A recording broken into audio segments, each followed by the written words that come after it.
The Raptors come away from the high-scoring game against the Pacers where the offense and their talents were fully on display. Yes, the defense wasn't there, but the Raptors grinded this one out late. Their offense showed out, but we need to answer in tonight's postgame show why the Raptors were able to produce on offense today and not in other games like in the blowout against the Orlando Magic.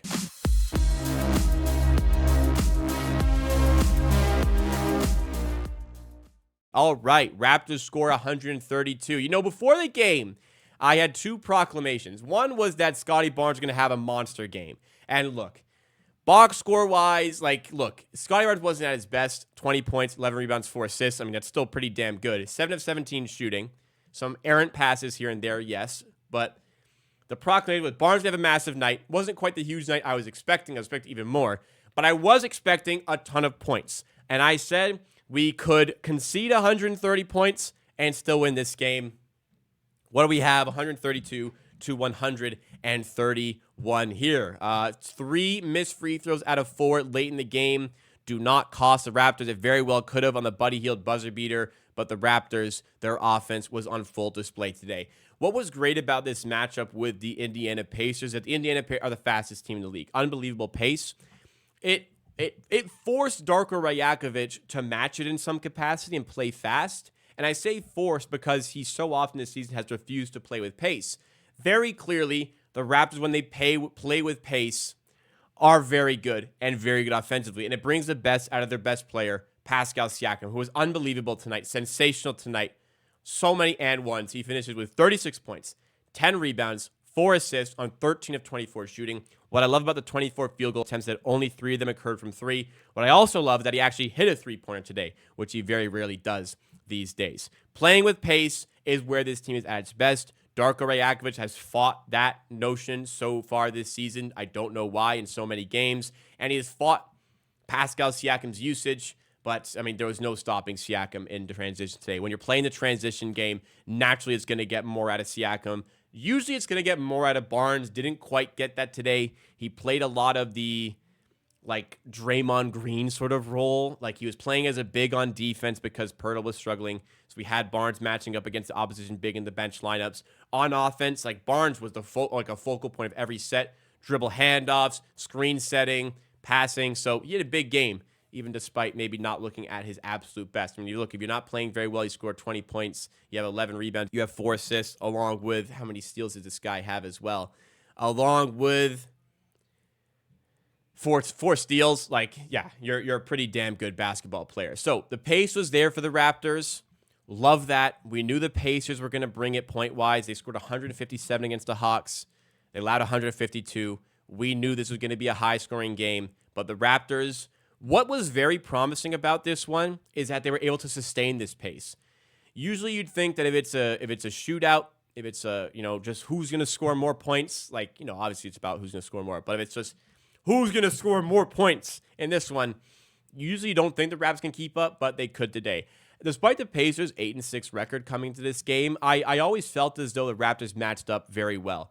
Where the Orlando Magic exposed the Raptors is well, first of all, we didn't play fast enough. Second of all, they're big. They're a big team. They're a good defensive team. They can bog down in the paint, take away what we want.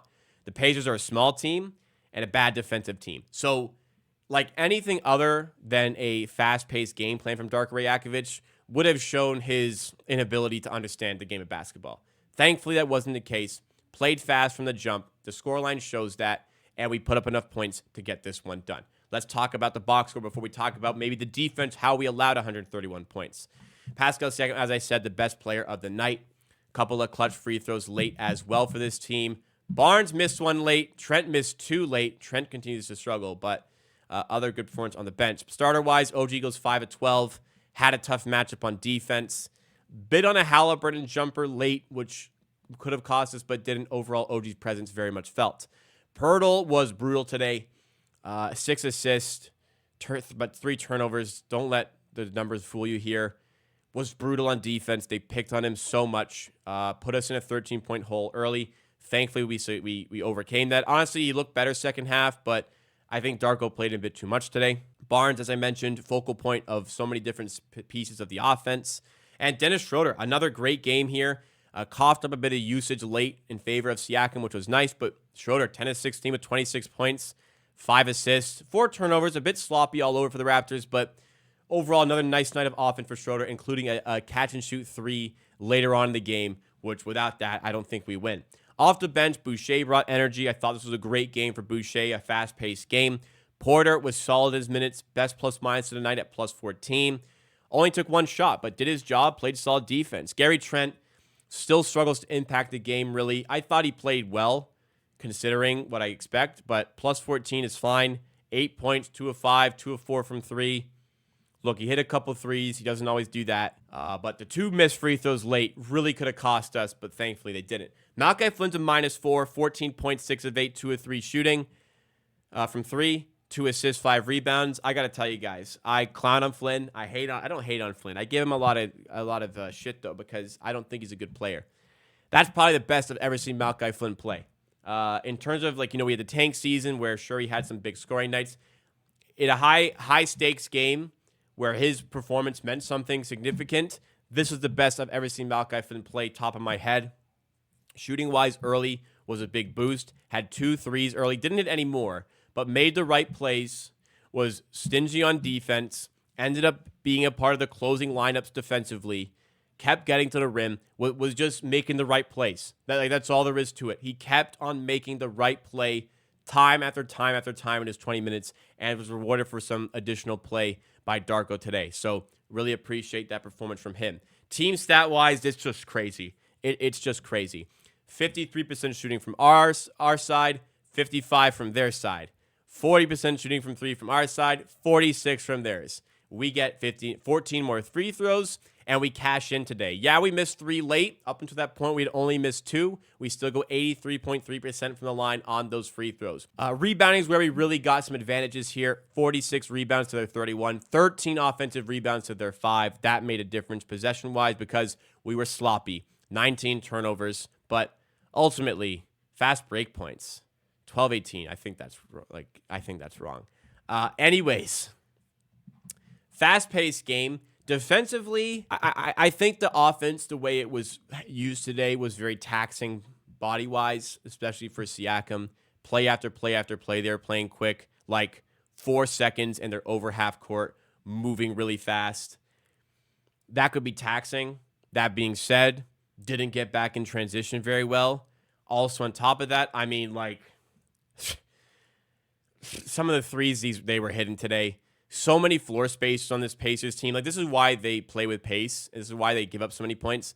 They have 5-out lineups. Every lineup is a 5-out lineup. All these guys are dialed in from 3. They were locked in on 3 today, as you saw with those percentages. It's tough. You're out there for 3. They can blow by, get to the rim. Halliburton is an absolute genius in the court. He's a superstar player. Made that game very tough for the Raptors defensively. Game plan wasn't to stop this offense. Game plan was to match it and come out on top in the big moments.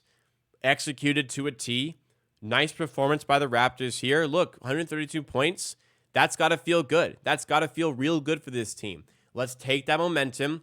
Hopefully, in the limited games, we've done it and played fast, played a transition-oriented offense. We've looked really good. We did it against the Bucks at home early in the year. We blew them out. Keep playing with pace. Keep moving the ball fast. Get up the court quickly. This team is going to have more success. 7-8 on the season.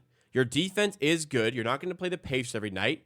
You had the Bulls on Friday. You had the Cavaliers Sunday. Brooklyn Nets on Tuesday. 2 winnable games in there. 1 tough one against the Suns.